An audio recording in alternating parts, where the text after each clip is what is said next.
Hey, my priceless viewer, where are you right now? In a small village with goats or a city with more elevators than people? Don't keep me in suspense. Comment below and toss this video to your friends so they can enjoy too. Let's jump in. Why do stories about cheating wives always sound like reruns? They seem to follow the same tired script. The husband arrives home earlier than usual, discovers a suspicious message, catches her getting too cozy with someone at the office Christmas party, or drives past a motel only to see her car parked out front. You'd assume there would be more creative ways for a man to discover infidelity. But maybe there aren't. Maybe there are only so many painful, predictable paths that lead to heartbreak. Speaking from personal experience, in my case, I was so deeply in love with my wife of 10 years that it felt like I needed a bolt of lightning to wake me up to what had been going on right in front of me for months. I was completely blind. Sierra and I first met during our second year of college. Our connection was immediate. She had flowing blonde hair, icy blue eyes, and the kind of effortless grace that made people take notice. Her body was statuesque, tall and lean, with legs that seemed to stretch endlessly. To me, she was breathtaking. But it wasn't just about her looks. She was sharp, naturally charming, and conversations with her flowed so easily that we'd lose track of time. She became my best friend, and around the 3-month mark, we took our relationship to the next level. You can fill in the blanks. Back then, that moment felt like the high point of my life. Sure, it was awkward, a little unpolished, but it felt perfect. From that moment on, I never questioned that we were meant to last forever, or at least, as I learned later, for a solid 10 years. I'm Samuel Grant, most people just call me Stu. I was raised in a medium-sized town in the Midwest. I'm 6 feet tall, weigh 187 pounds, with sandy brown hair and brown eyes. I've been told I'm reasonably good-looking. I run a small renovation company with 5 employees, specializing in high-end interior remodels. We're known for doing great work, and that's something I take pride in. Sierra works as a music teacher at the local high school. With her steady job and the success of my business, we lived a very comfortable life. Nice house, good income, and by our early 30s, we were finally talking seriously about having kids. The first decade of our relationship felt like a dream. Every night, we'd fall asleep curled up beside each other. Each morning, I'd wake up next to her and think, how did I get this lucky? It may sound over the top, but I would have given my life for her without hesitation. And now I suppose I should be putting that in the past tense, because something happened. Something so earth-shattering that I still don't think I've fully processed it. In the Midwest, the construction business slows down once winter hits. Homeowners aren't exactly excited to have their walls torn down when it's snowing outside. So Sierra and I usually planned our vacations during the colder months, winter break, spring break. Summer was too busy for me with projects, so Sierra would spend that time visiting family, going shopping with her sisters, or taking extra classes to maintain her teaching credentials. Our favorite winter tradition was escaping somewhere warm. And during the winter everything unraveled, we'd booked a 2-week getaway at an all-inclusive resort in the Bahamas. The goal, at least in my mind, was to relax, reconnect, and rekindle our bond. Or so I thought. Looking back, I realize I should make something clear. Before we boarded our flight out of Minneapolis, I didn't have the slightest clue that anything was wrong. Not a single red flag. If someone had suggested our marriage was in trouble, I would have laughed. Or maybe even gotten angry. From where I stood, we were the picture of love and commitment.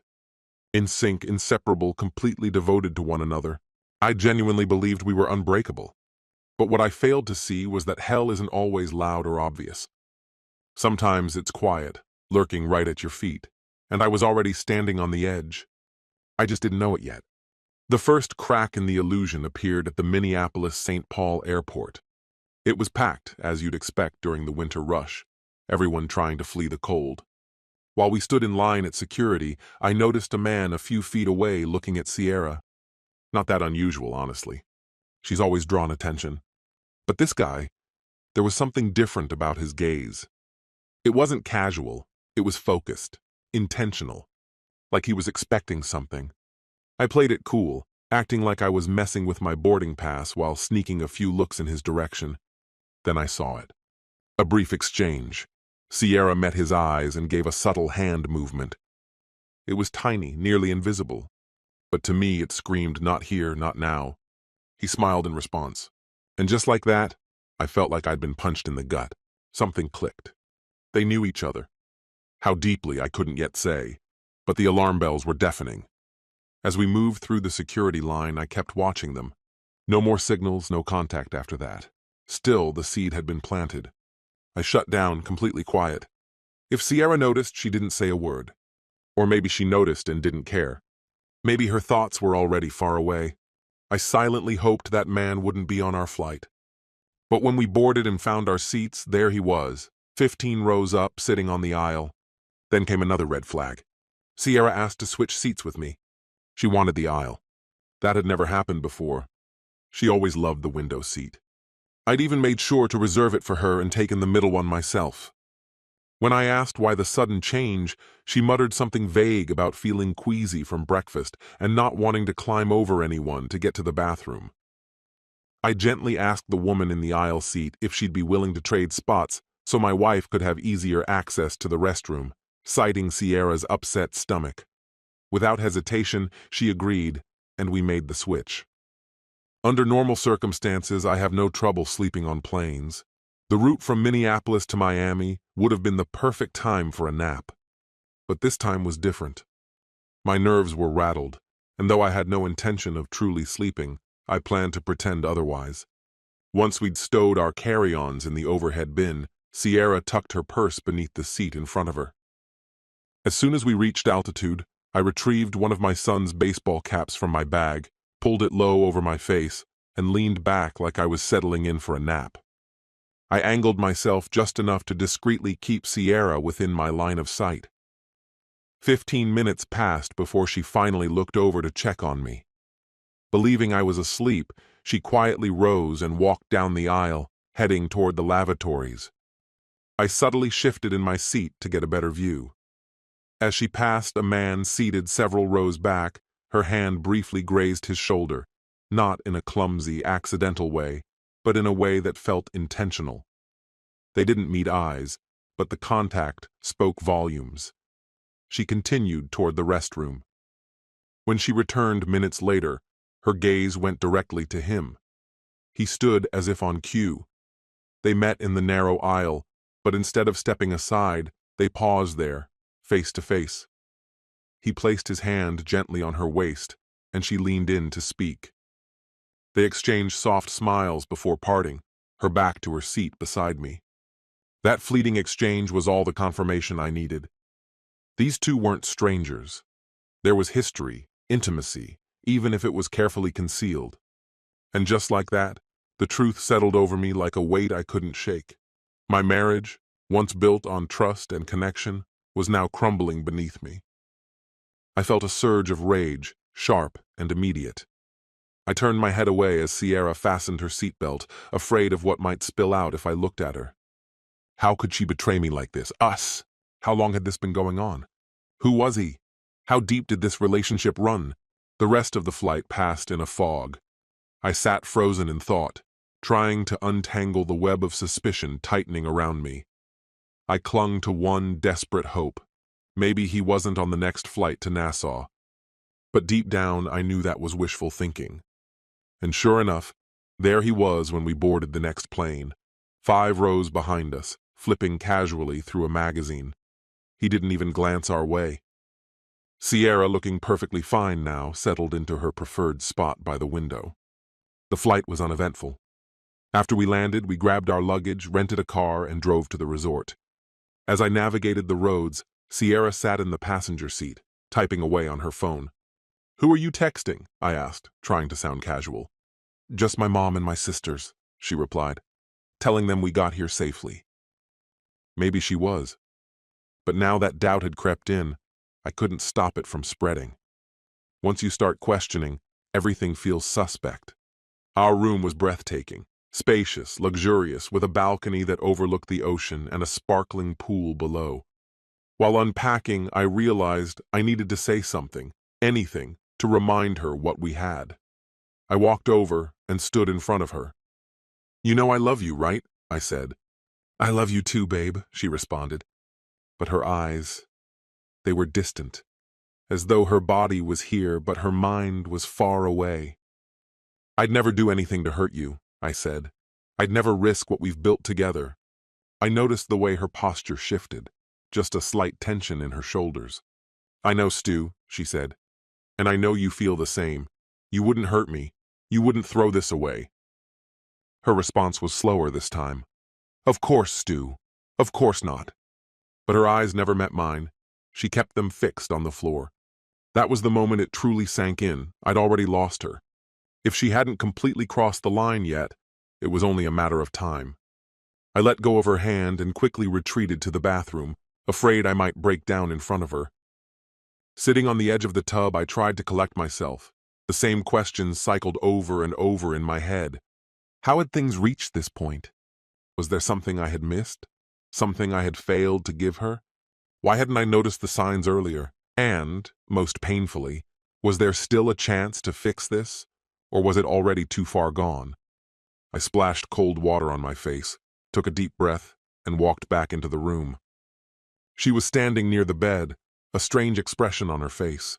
"Stu," she said suddenly, "oh my God, I just got my period and I didn't pack anything." "What?" I asked, caught off guard. "My period just started." "But didn't you just have it last week?" "I don't know," she said, brushing it off. "Maybe it's the stress, or the excitement of the trip. I'm going to run down to the gift shop, get some tampons." And before I could say another word, she was gone, the door clicking shut behind her. At first I thought maybe this was a good sign. Maybe it would pause whatever was happening with that man. But then a darker thought crept in. The story didn't make sense. Her cycle had always been regular, like clockwork. She was on birth control and had never once had a second period in the same month. So why lie? Unless she was using it as an excuse, a way to keep me at a distance, a way to be with him. If that was the case, if she was capable of that kind of cold calculation, then I didn't recognize the woman I'd married at all. Could she really be this cruel, this deceitful? She must truly loathe me, I thought, to let me plan this whole trip, pay for everything, just to use it as a cover for her affair. I felt like I was unraveling, like my sanity was slowly slipping away. Who was this woman I'd loved for so many years? And that's when I saw it, her phone, resting on the dresser near the TV. Without thinking, I walked over and picked it up. She hadn't changed the passcode. Another lapse in her judgment, another betrayal I hadn't seen coming. I unlocked her phone and opened a message thread from someone named Alec Eldridge. I scrolled all the way up to their first exchange. It had begun during our drive to the resort. "Alec, can't wait to have you all to myself, sweetheart."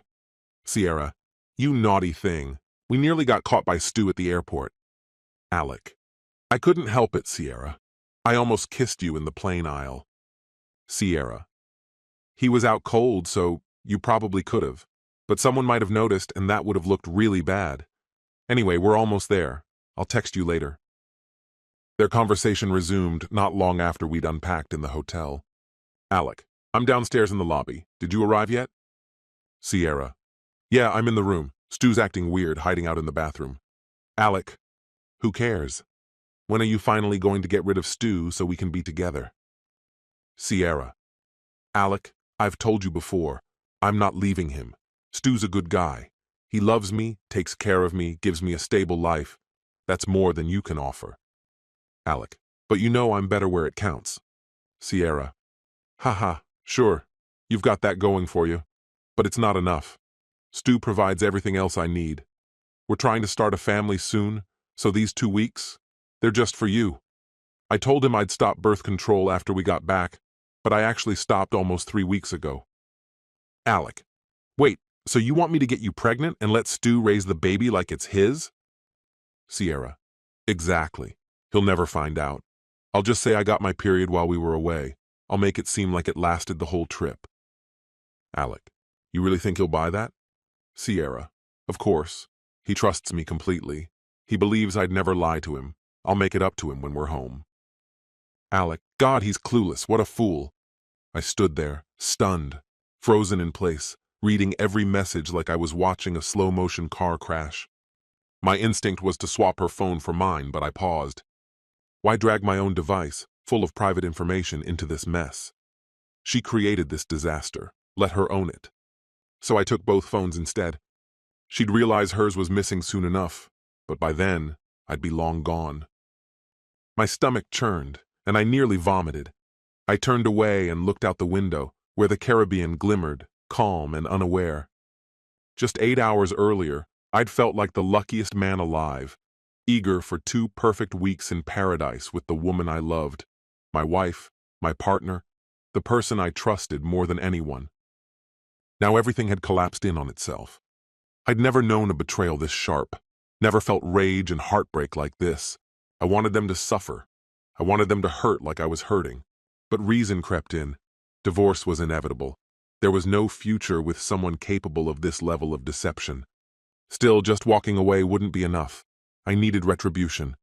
From the window, I looked down, and there they were, wrapped around each other by the pool, like they had no care in the world. The nausea surged again, but I forced it down and took a deep breath. I reached for the compact camera I'd brought, originally meant to capture memories of this trip. Now it would serve a different purpose. Apparently, Sierra hadn't thought to check the view from our window while she unpacked.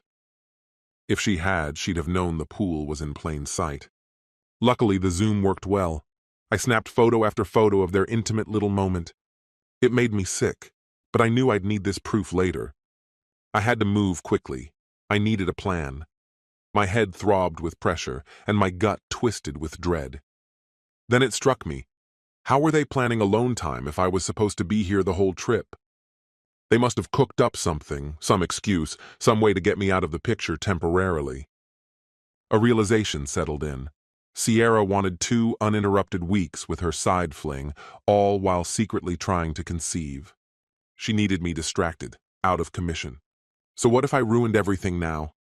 But first, I needed to figure out exactly how they intended to sideline me. I was still brainstorming when I saw them kiss one more time. Then Sierra pulled away and walked off. She'd be back any moment. I had to act fast. I jumped into the bathroom and turned the shower on, hoping the water would mask the chaos inside me. If she asked, I'd say I was rinsing off the travel grime. Simple enough. 5 minutes later, I heard the door open and close. "I'm back," she called out, chipper as ever. "Got us some water."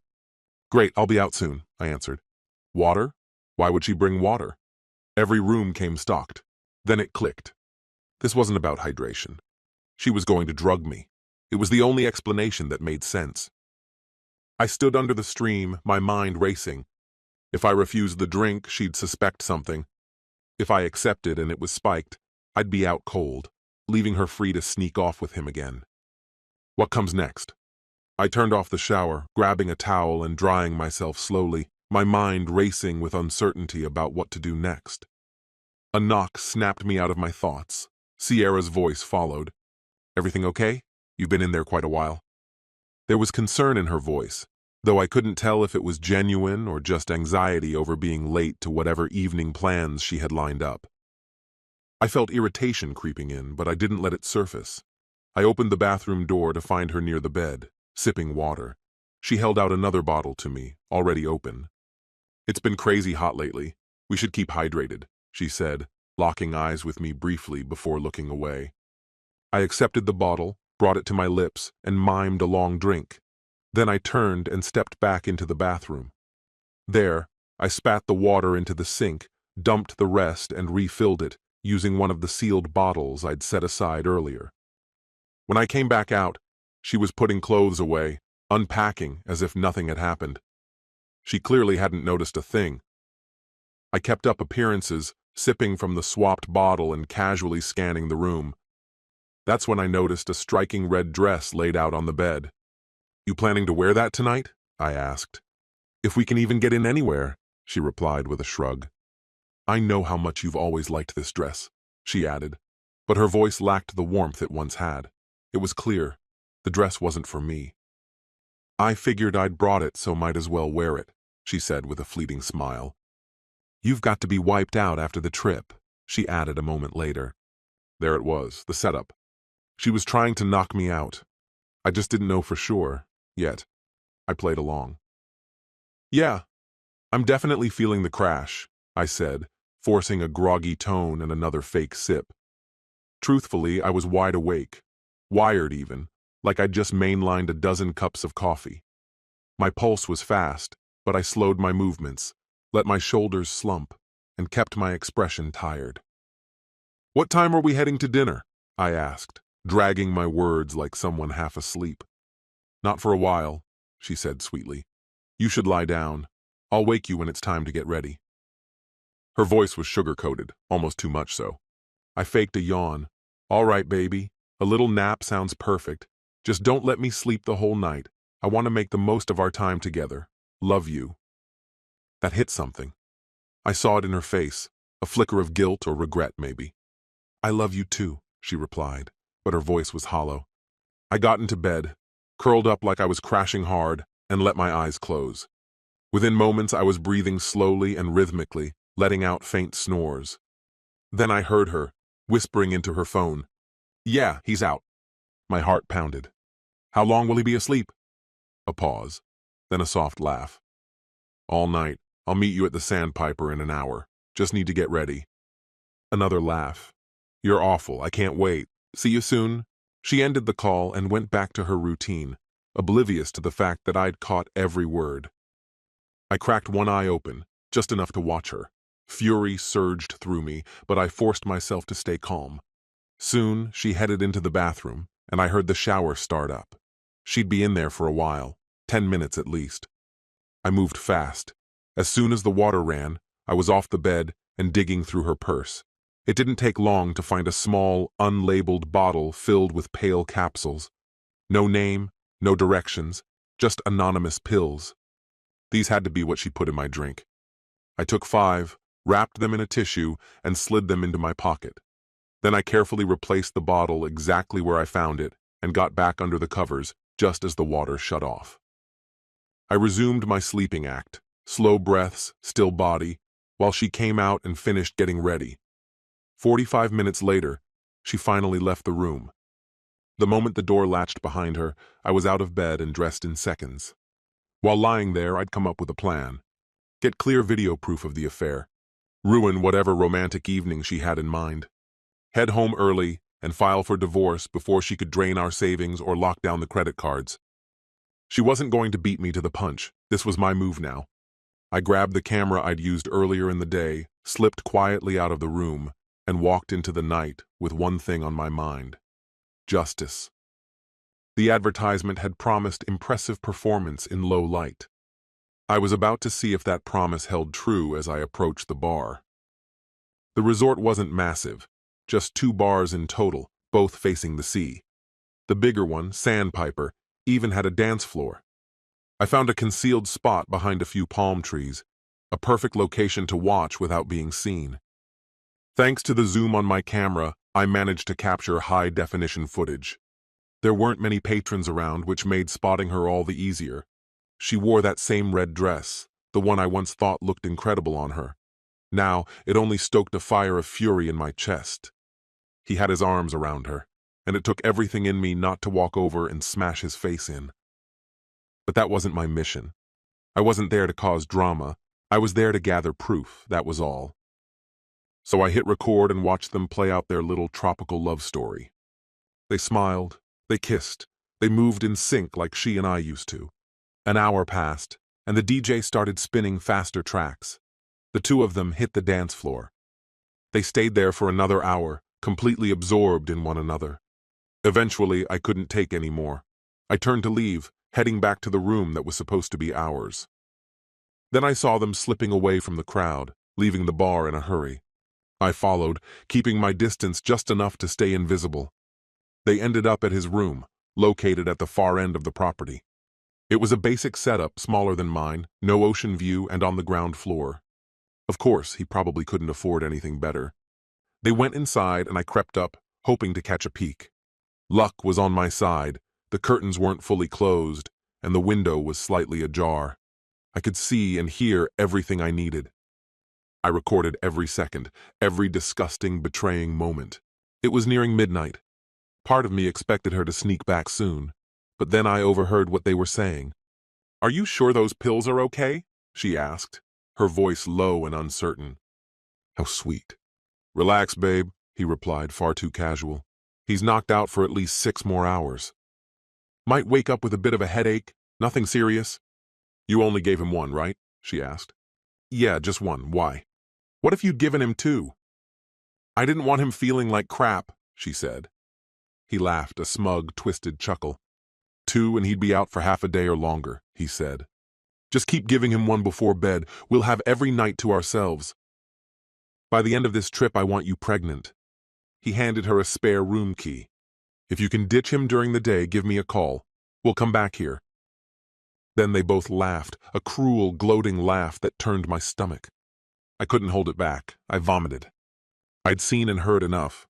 Silently, I backed away and returned to my room. Now it was time to start plotting. I wanted them to feel even a shred of what they'd put me through.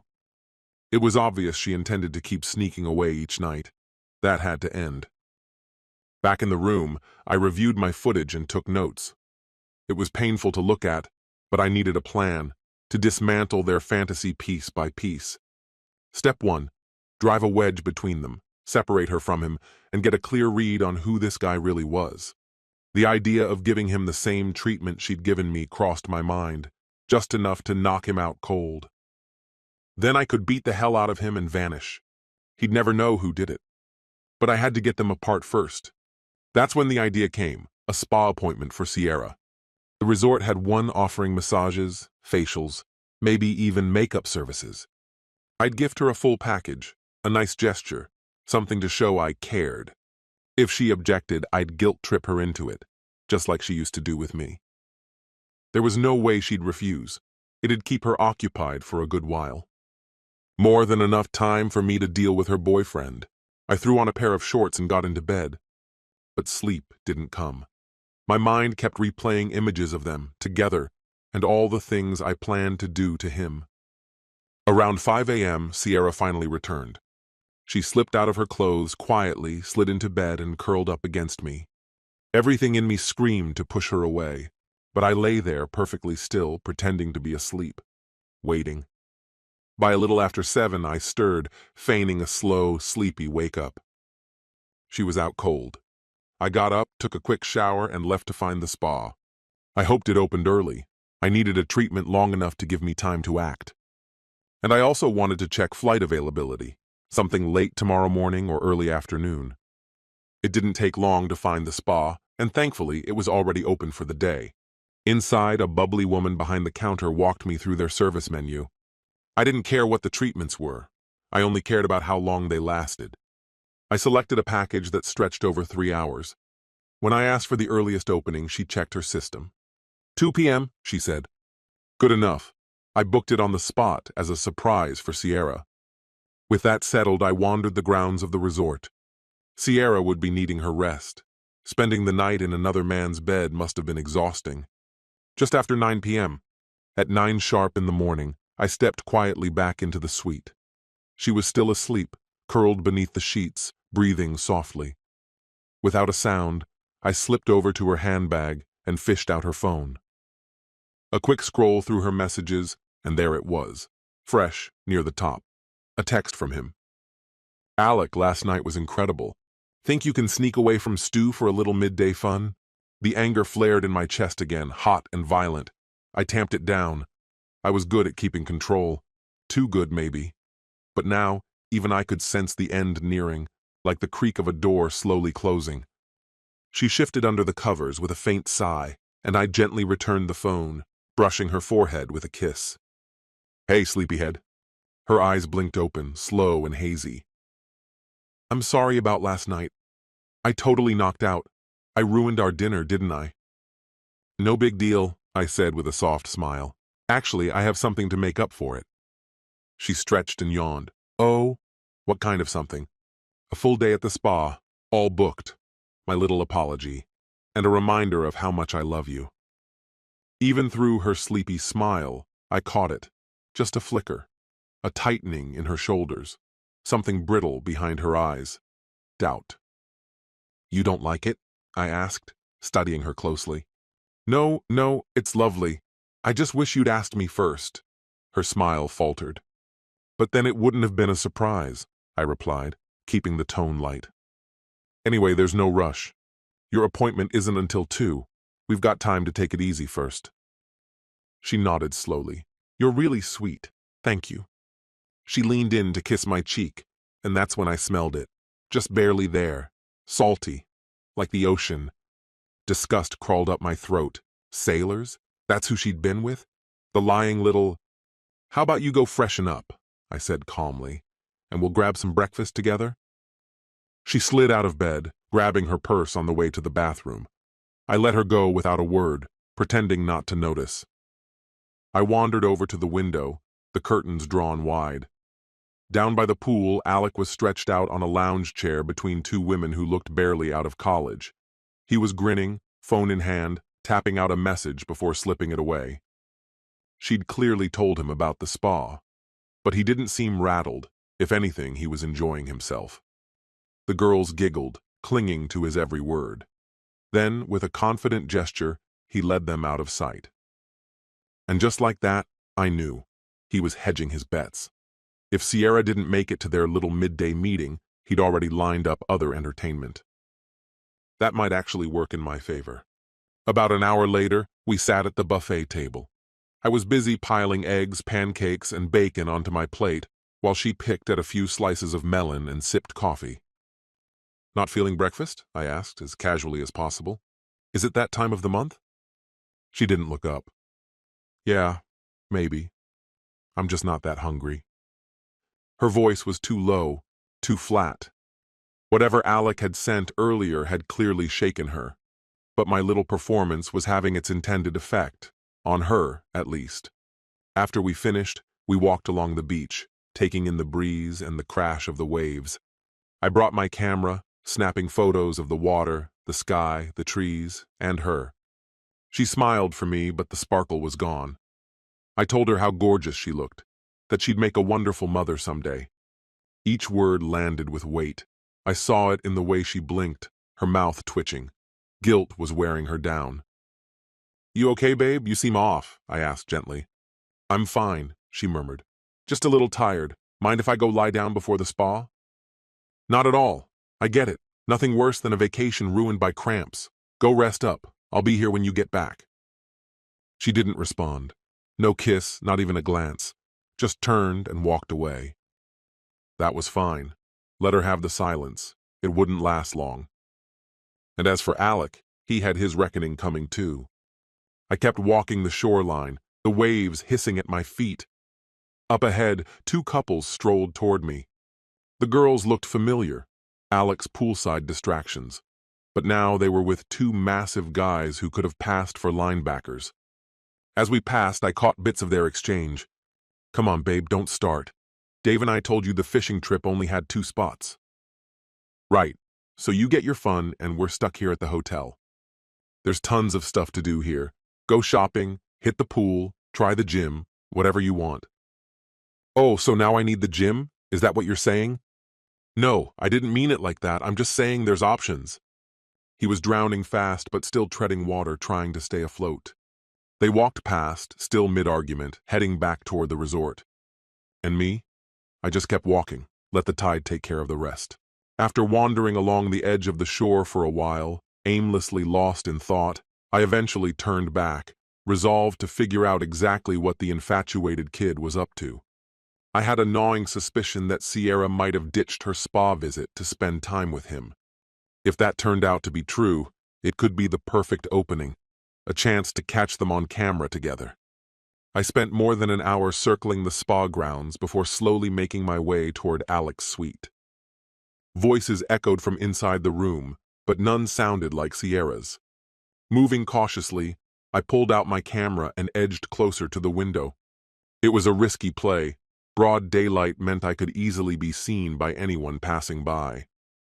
Instead of lingering there and drawing attention, I balanced the camera on the windowsill, angling it toward the room, and left it running by itself. Then I slipped down the walkway and found a good vantage point, somewhere I could keep watch on the door unnoticed. Time dragged on painfully, but eventually, my patience bore fruit. The same 2 women I'd seen with Alec earlier, the ones lounging poolside and later walking the beach with their boyfriends, emerged from his room. They were laughing, whispering something to each other as they walked off, clearly sharing a private joke. Once they were gone, I quietly reclaimed the camera and went back to my room. I had around an hour left before Sierra would return from the spa, which gave me just enough time to review what I'd recorded. As soon as I got inside, I connected the camera to my laptop and began transferring all the footage I'd collected since we arrived. Most of it revolved around Sierra, but now I focused solely on the segment I'd captured outside Alec's room. There it was, undeniable proof of what those two women had been doing while their partners were off deep-sea fishing. Alec had clearly talked them into joining him for a little extracurricular fun. That's when another plan started forming. If I timed things just right, I could leave the resort with Sierra completely unaware of what had happened. I was certain she'd try the same trick on me tonight, the water stunt, so I'd act like it worked, pretend to pass out just like before. With any luck, she'd head to the bar again, meet up with Alec, share drinks, maybe dance a little, and eventually end up back at his room. If I managed to slip a pill into both of their drinks near the end of the night, they'd be out cold before long. The whole thing depended on perfect timing, a rare luxury in real life, but I was going to take the risk. The second part of the plan was to catch Alec's nighttime activities on camera. I'll admit, part of me was jealous. The guy had managed to lure two beautiful women without breaking a sweat. Using a couple of blank DVR discs I'd packed, I burned 2 copies of the footage I'd just recorded. Next, I needed to figure out the best way to deliver them. As a precaution, I also backed up all the evidence I had onto another disc. I went to the front desk and arranged for that disc to be mailed to my brother, Felix. I enclosed a note asking him not to watch it, just to hold on to it, and under no circumstances should he tell anyone. That disc was my failsafe. If the plan collapsed, or if Sierra and Alec realized what I was up to and retaliated, I'd still have solid proof to fall back on. Checking the time, I realized Sierra's spa treatment would be ending soon. I decided to walk the resort and try to figure out where the two women and their boyfriends were staying. I had no doubt their partners would be very curious to know what their girlfriends were doing while they were out on the ocean. Eventually, I saw the women again, wrapped in towels and leaving the pool area. I followed at a distance as they entered 2 rooms positioned right next to each other. That simplified things considerably. Now, if Sierra and Alec followed the same evening routine as the night before, I could bring the entire trip crashing down by morning. Back in my room, I called the airline to see when the earliest flight was available. The soonest they could get me out was 10 a.m., later than ideal, but it would have to do. I booked it. Then I returned to the front desk and informed them that Sierra and I needed to leave early due to a sudden family emergency.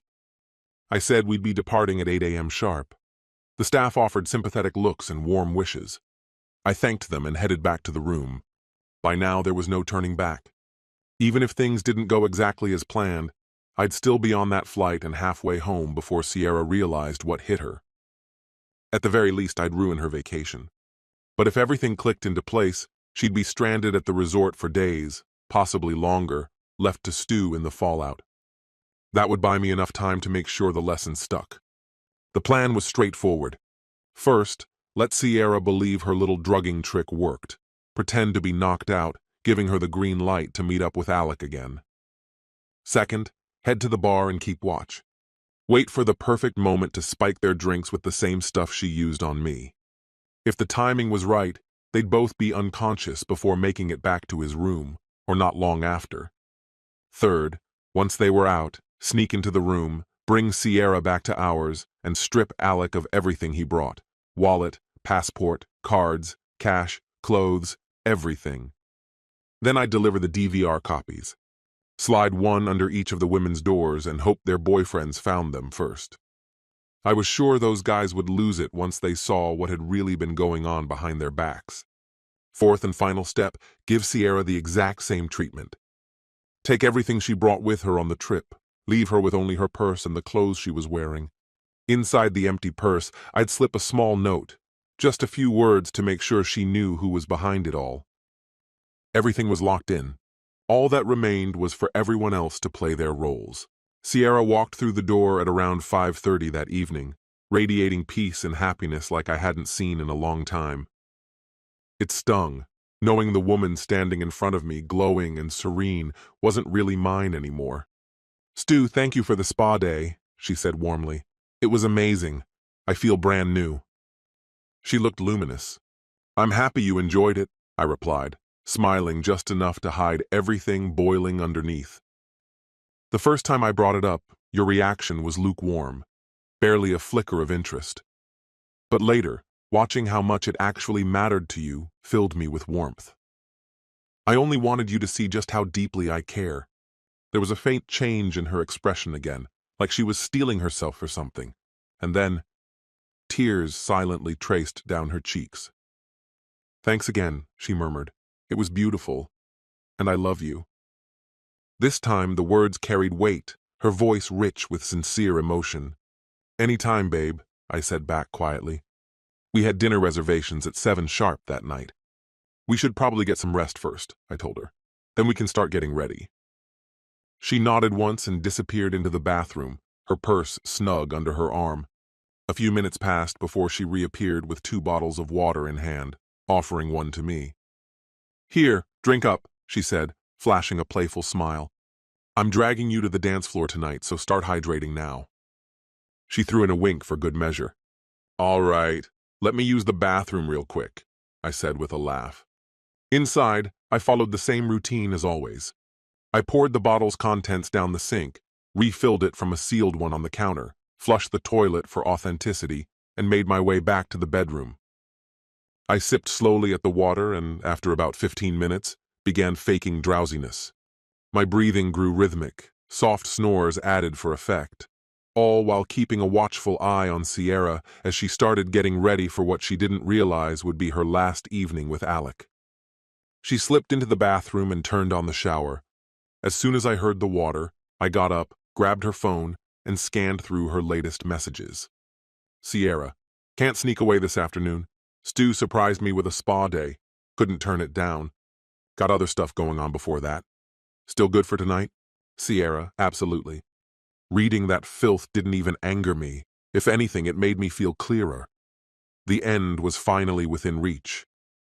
All that remained was to follow them to the bar, witness their little rendezvous, and make sure they had a very memorable drink. Simple? Not quite. I rummaged through her purse until I located Alec's hotel room key card. It slid into my pocket with ease, and I returned everything exactly as it had been. Sierra took her time getting ready. But then something unexpected happened. She knelt beside me and gently brushed her hand across my cheek. "After this week, I'm yours completely," she whispered. "I just need to clear my mind before we build a life together. I wish I could explain, but I know if I told you, you'd walk away, and I can't lose you. Not now. I need you more than ever." "I love you so much, Stu." For a second, I thought she'd realized I was awake, but then I understood she was just unloading the guilt. "Too late for that." She got dressed and quietly left the room. The second the door clicked shut, I was up and moving. I returned to the same bar from the night before. It was even busier this time. A few women cozied up to their vacation flings. If everything played out the way I intended, at least one of those couples wouldn't be finishing the night together. I settled back into my usual quiet corner and set up the camera, ready to document what was to come. As expected, events unfolded just as I'd predicted. They soon took a table, laughing and chatting without a care in the world. Time was slipping away, and I knew it was almost time to act. I slipped toward the bar unnoticed, weaving through the crowd. I found a seat close to the service station, where the waitstaff picked up their orders. After settling in, I ordered a beer, my eyes locked on the couple across the room. Soon I watched a waitress stop at their table and jot down their drink choices. She returned to the bar and relayed the order to the bartender. Luckily for me, their drinks were the only ones on her tray. I leaned in, listening closely. Once the bartender turned to prepare the drinks, I flagged down a second bartender and asked for the same exact order. When the original drinks were placed on the tray, the waitress got distracted in a conversation with another staff member. That was my window. My duplicate drinks were placed in front of me. I paid quickly, picked up the first glass, and, out of sight, cracked open a capsule, letting its contents dissolve as I stirred. A faint fizz rose at first, but it vanished quickly with a stir, leaving the drink looking untouched. I did the same with the second glass. Now came the risky part. Holding both glasses, I navigated toward the tray, angling my body to block any view as I made the switch. It was fast, clean, and the crowd worked in my favor. No one saw a thing. I stepped away just in time to watch the waitress deliver the altered drinks to the happy couple. Then I melted back into my spot, camera rolling. All that was left was to wait, and hope I'd timed everything perfectly. The clock edged past 1 a.m., exactly when I needed things to unfold. If all went as planned, they'd be up and moving just long enough. The final move would be to reach Alec's hotel room before they did. They sat there, sipping their drinks at a relaxed pace, and that's when the nerves started creeping in. What if they had never finished those drinks? Alec leaned close to Sierra and murmured something that made her giggle. They clinked glasses one last time, polished off what remained, and casually slipped out of the bar together. Thank God. I followed behind far enough not to draw attention as they made their way back toward the hotel. This time I saw it clearly. Sierra was beginning to stumble.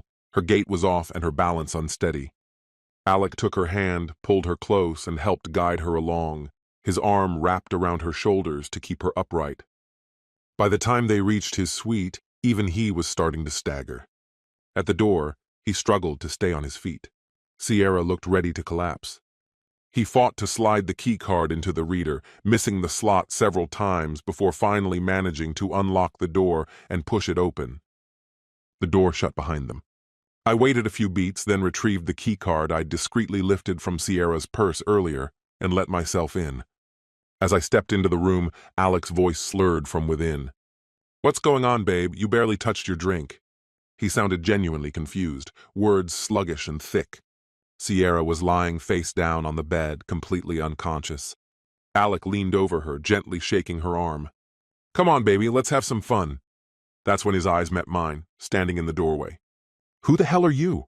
He tried to straighten up, but his legs betrayed him. "I'm her husband, you piece of trash. Do me a favor and pass out already so I can take her home." As if my words flipped a switch, he crumpled to the floor and didn't move. I stepped over his body and scanned the room for his phone, finding it nearby on the carpet. I picked it up, unlocked it, and began sifting through his messages and photo albums. Most of it was harmless enough. Snapshots of beaches, food, sunsets. But then I found a hidden folder buried deep in his storage. It was packed with images, many of women I didn't recognize, but a few I absolutely did. Sierra appeared in several shots. And some of the other women? I recognized them from her workplace, teachers from her school. A few were even married to men I'd met personally. So this was his thing, collecting secret trophies of married women. There was no way this ended quietly. I opened his contact list and began forwarding the damning images to everyone on it, including the husbands of the women in the photos. Alec was in for a spectacular welcome when he got back home. I sent the pictures and videos of Sierra to her phone, then forwarded them to mine. Insurance, in case I ever needed it. Call it leverage, call it revenge. His phone powered down with a press of my thumb. Next, I gathered every item he'd brought, clothes, grooming products, anything in reach, and jammed them haphazardly into his suitcase. I rummaged through his pockets and found his wallet, passport, cash, and credit cards. No way he'd be catching any flights without those. When the bag was finally stuffed, I turned back to Sierra. She hadn't moved. One leg dangled off the bed. I gently turned her over, lifted her into my arms, and carried her to my room. After laying her carefully on the bed, I returned to Alec's suite to finish the job. His money, wallet, phone, all now in my possession. Payment, as far as I was concerned. I double-checked the room, ensuring nothing was left behind, even took the shoes off his feet. On the way back, I passed a dumpster behind the resort. I dumped his suitcase and shoes into it, burying them under layers of trash so they'd never be recovered. Back in my room, I began packing my own luggage. Then I moved on to Sierra's. Her belongings got the same careless treatment, everything stuffed into her bags without thought. All she'd have left was her purse, her clothes, and an empty wallet. Inside the wallet, I left one thing, a note.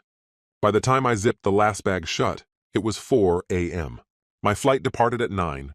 Since Sierra had blacked out around 2, she wouldn't be waking up until well into the afternoon. If Alec ever regained consciousness, it wouldn't be before 10. I'd be gone long before either of them had a chance to understand what happened. But there was one final task. I grabbed 2 DVR discs I'd prepared in advance and walked silently to the rooms where the other women and their partners were staying. I slipped a disc under each door and returned to my room. I stood there for a long time, looking at Sierra lying peacefully on the bed. She looked untouched, untarnished, like none of this had ever happened. A heavy sadness crashed over me. All I ever wanted was a life with her, a home, a family. But she'd made her choice, and I couldn't forget it, wouldn't. I made one final sweep of the room to ensure nothing important remained. Then I grabbed Sierra's suitcase and took it to the same dumpster where Alec's bag had gone, tossed it in right beside her pricey designer sandals. Back inside, I dug through her purse, removing anything useful. No cash, no cards, no ID, no passport. Just like Alec, getting off the island was going to be a serious challenge for her. I dropped into a chair and slowly sank to the floor, exhausted. But my mind was already plotting the next moves. Once I got home, I'd drain our joint bank accounts, pay off and cancel every shared credit card. Then, I'd pack everything I owned and get it out of the house, maybe into storage, maybe not. Didn't matter where as long as it was gone. Gone from that house. Gone from the deception. Gone from her. At some point, I must have passed out. When I woke, it was nearly 7 a.m. I stood, walked over to the bed, and stared at Sierra one last time. Then I lifted her in my arms and carried her down to the pool area.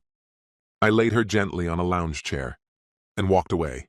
Since I was getting ready to check out, I made sure she wouldn't be around when the cleaning staff arrived to prepare the room for the next guests. Back inside, I collected the last of my things, scanned the room one final time to be sure I hadn't forgotten anything, and got set to leave. I still had Alec's phone in my possession, but just then a fresh idea took root. I returned to the pool area and retrieved Sierra's phone from where I'd hidden it earlier.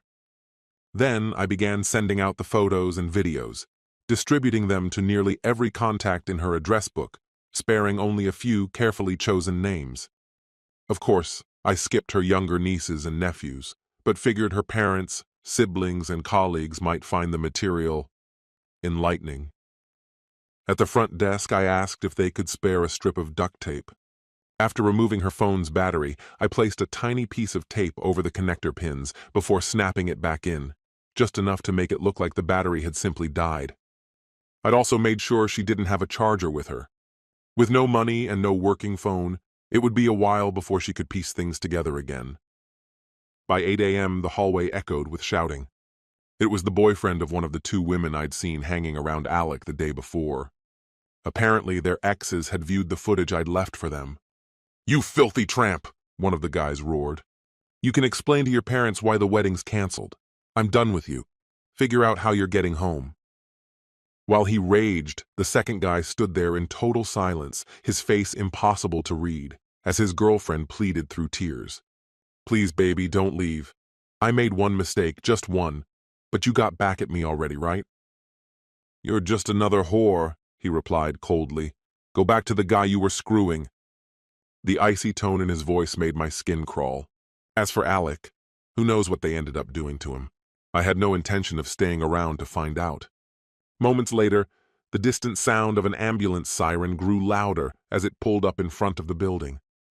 The manager came out of his office as onlookers gathered, trying to make sense of the commotion.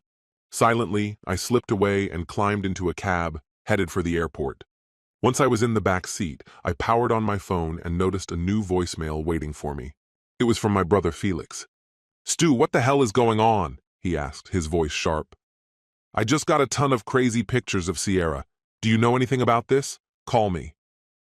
While waiting at the gate for my flight, I called him and laid everything out. How Sierra had been sneaking around with Alec during our vacation, and how she'd apparently been trying to get pregnant by him. At first, Felix thought I was lying. Then I told him to take another look at the footage, really study it.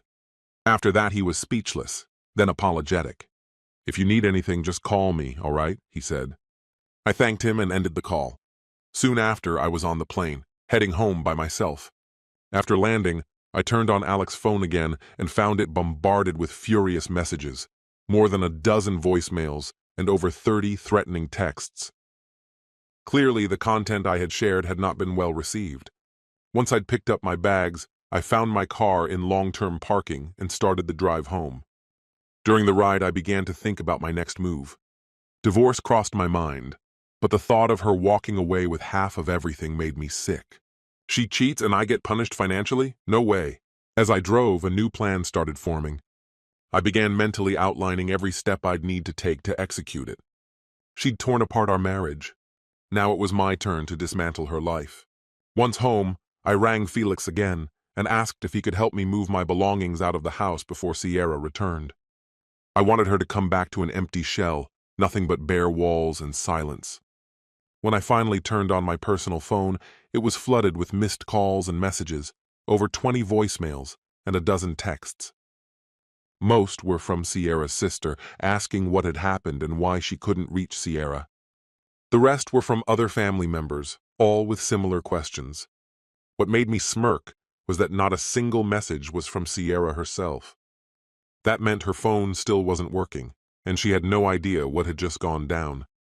I pictured her finally getting the phone to power on, only to find herself hit with an avalanche of furious and confused texts from everyone she knew, asking why she had shared such explicit material.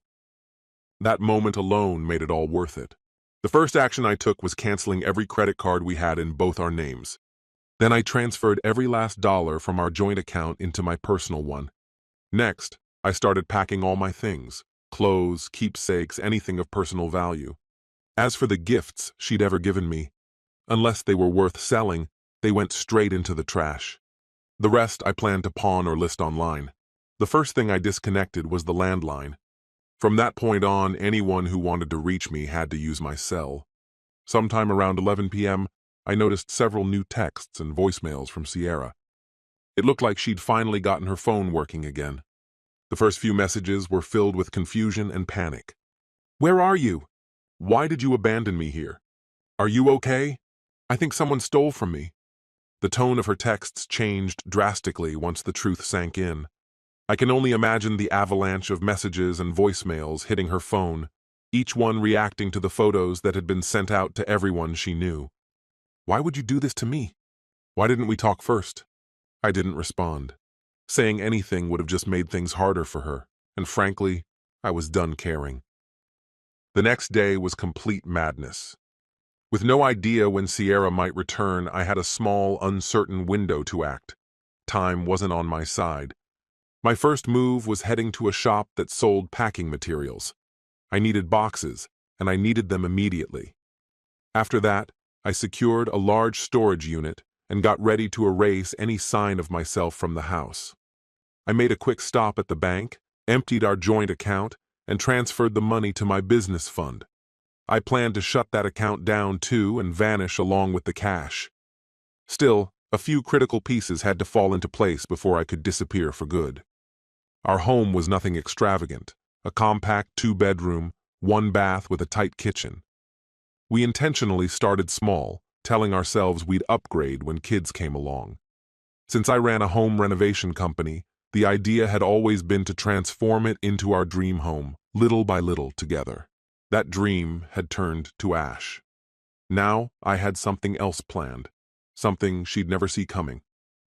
I spent the day behind the wheel, picking up everything I'd need for one final, very personal project in that house.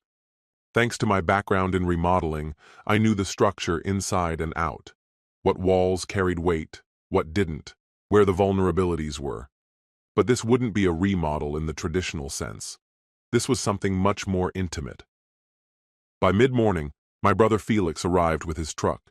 I gave him a short version of what was happening, and together we loaded my stuff up. It took more than 5 hours and 3 full trips to clear the house completely, but by nightfall, I was officially out. I didn't share the real plan with Felix. He didn't need to know what I intended for the house, or for Sierra. He'd only try to stop me, and I wasn't looking for permission. He did ask what my next step was. I'm walking away from all of it, I told him. No divorce, no fight. She can keep the house if she wants. That's all she's getting. Felix looked at me, concerned. That's not how it works. She'll get a lawyer, find you, and drag you through court. Disappearing's only going to make this worse. He paused before continuing. Look, I know you're hurt and furious, but don't let that push you into doing something reckless. Hire a lawyer, be smart, split everything legally. I shook my head. She betrayed me, Felix. She was trying to have that guy's kid and pass it off as mine. She's getting nothing. That's what she deserves. I had no plans to file for divorce. None. I was going to leave her behind with a ruined bank account, a shredded reputation, and a cascade of consequences she'd never outrun. Felix realized he wouldn't be able to change my mind. Once I'm locked in, I don't budge. He left, but not before urging me to think carefully and not do anything I couldn't undo. But I had thought it through, every detail, since the moment I caught her with him. It was time to carry it out. That night, I got to work. I didn't rest. I didn't pause. I had no idea when Sierra would walk through the door again, and everything had to be finished before she did. Then came a stroke of luck. A massive snowstorm swept through, grounding flights and closing airports. That delay gave me more time to finish what I'd started. Even better? A fresh layer of snow, about 8 to 12 inches, blanketed everything, adding to the foot already on the ground. That pristine snow cover would play a vital role in my final setup. I'd only been back in the house for a couple of days by then, and I was ignoring most calls. Sierra had left a string of voicemails, most of them between sobs. I heard the tears, but felt nothing. I was already gone, at least emotionally. Still, to make my plan work, I had to play it cool. I had to give her a sliver of hope, just enough to make what came next hit harder. I called her. "Sierra," I said, my voice low and steady. "What you did to me, I've never felt a pain like that. I don't know if I can ever forgive you. I just need to know, why? Why throw everything away? Did none of it mean anything to you?" I kept my tone calm, layered with quiet hurt. Inside, I was boiling, wanted to unleash everything I had on her, but that wouldn't serve the end game. "Please," she pleaded, "just let me explain. He didn't matter. You're everything to me. You always have been. You're the reason I breathe. Please, just talk to me." She broke down crying. I let the silence stretch for a few beats, then said softly, "Sierra, I don't know. I really loved you. You were my whole world, and now I feel hollow. I don't think this can be repaired." "No," she sobbed. "We can fix it. We will fix it. We'll come out stronger. Just wait till I'm home. Please, let's talk in person." Her voice was desperate, trembling with emotion. Exactly what I needed. "I don't know. Any idea when you'll be coming back?" "Well, that's where things get tricky." "What kind of tricky?" "I'm stuck without a passport, and no flight home either." She explained that her sister was sending her some cash. Apparently all her credit cards had been stolen. "Oh, can you do something for me? Can you call the credit card companies and cancel them ASAP?" It was almost impressive how effortlessly she switched roles, from desperate apology to casually delegating tasks. Unreal. "Yeah, fine, I'll handle it." "So, you don't have a return date yet?" "Maybe a few days? I spoke to someone at the consulate. They said they'll get me a new passport." "Okay, just let me know once you've booked your flight." "I will. Stu?" "Yeah? I love you." "I'll see you when you get back," I replied, and ended the call. So she wouldn't be back for at least a few more days. That gave me just enough time to finish the work on the house and take the last few steps toward moving on from her entirely. The next day, Felix gave me a ring. He just wanted to check in and invited me over for dinner. I hadn't eaten a decent meal in over a week, living off microwave leftovers and delivery food, so I said yes without hesitation. Before we hung up, I promised him I wasn't about to do anything reckless. Not long after, Sierra called again. "Hey babe, good news. I'll have my replacement passport soon. Once I get a ticket, I should be able to catch a flight home. If I grab an early one, I'll be back late afternoon. Will you come to the airport? I really think we need to talk face to face. That's not a good idea, Sierra. Have your sister pick you up. We'll talk at the house. I was leading her on, letting her believe I'd be there, when in truth, I'd be gone by then, probably already out of the county. Okay, baby, I love you. I know we can work through this. We just need one more chance. Sure, we'll talk when you're back. See what happens, I said, lying as easily as she had. I was feeding her the same kind of empty promises she'd given me. The difference now was I had a plan and a ticking clock. Step 1. Sell my work truck.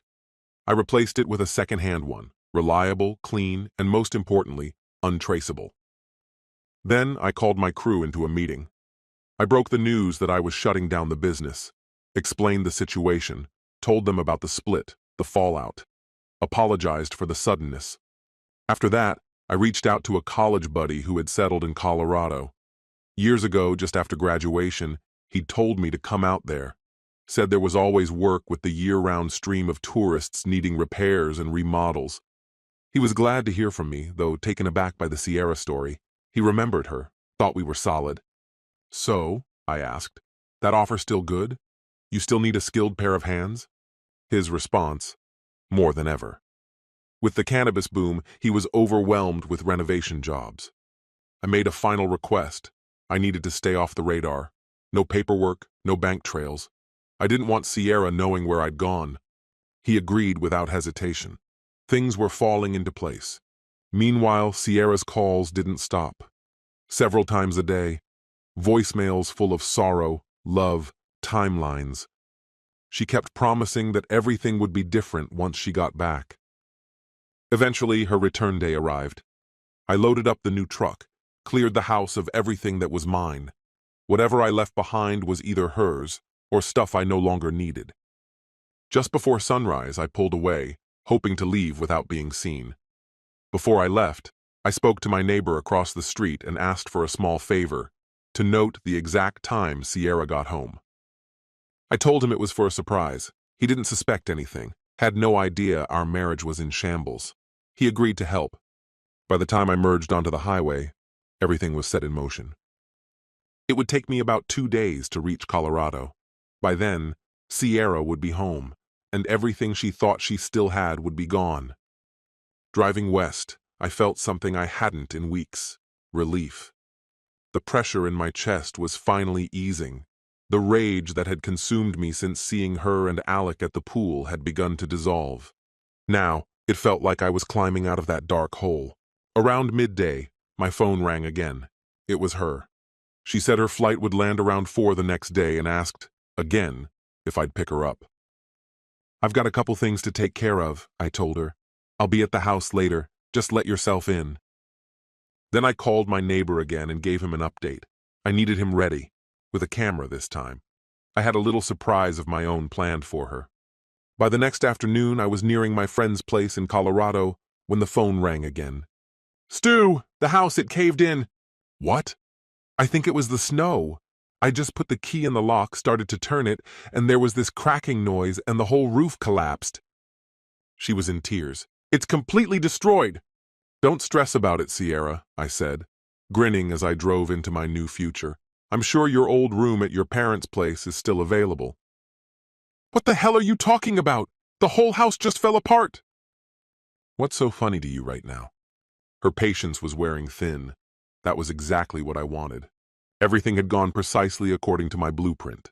Down in the basement, I'd rigged makeshift support beams, then cut through every crucial structural post using a chainsaw.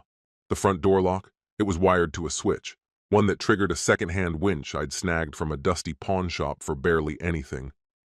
Through a series of ropes and pulleys anchored to the house's skeletal frame, all I needed was her to turn the key. That one simple action powered the winch, and just like that, the entire house folded in on itself like paper underfoot. So no, it wasn't the snow. I made sure of that. I orchestrated the collapse, the same way she dismantled what we once had. Now she gets to search for a new roof to sleep under. As for me, I was already halfway to freedom. I stepped outside, pulled out my phone, and made a call. Stu, you're not going to believe what just happened. He didn't hesitate. Your house just came down. Thought it might have been snow, but there's no way it caused that much damage. Honestly, it looked planned. He told me he caught the whole thing on camera. Said Sierra had just inserted her key when the porch caved beneath her. One moment she was standing, the next, gone. He was still buzzing from the shock of it. I told him to send me the footage when he had the chance. I wanted a copy, a memento. Once we hung up, I powered down my phone for the last time and pointed the car toward a new chapter. Epilogue. Nearly 3 years have passed, and life here in Colorado is everything I'd hoped for. Quiet, simple, mine. Every now and then, I check in with a couple of old friends back in Minnesota, just to stay current. But I've kept a healthy distance from family. The last thing I need is someone accidentally telling Sierra where I disappeared to. From what I hear, she got what she was chasing. She ended up pregnant, said the father was me, though we both know it was Alec. She spun the story that I ran out on her to avoid fatherhood. My mom, eager for a grandchild, swallowed the lie. So I had a close friend get in touch with my brother. Through him, I sent a message to Sierra. Agree to a DNA test. If I was the father, the child's DNA would reflect that through my brother. If I wasn't, the truth would speak for itself. Surprisingly, she agreed. The results? Undeniable, my mother snapped. Threw Sierra out the same day, hurling insults as she slammed the door behind her, told her she wasn't welcome anymore, not with that baby. And Alec? Remember those guys from the resort? They didn't forget him. They gave him a crash course in consequences. He was laid up in the hospital for over a week before he could even limp home. But when he got there, a few more ghosts from his past were waiting for him, men with unfinished business and no patience left. He vanished not long after. No one's heard a word.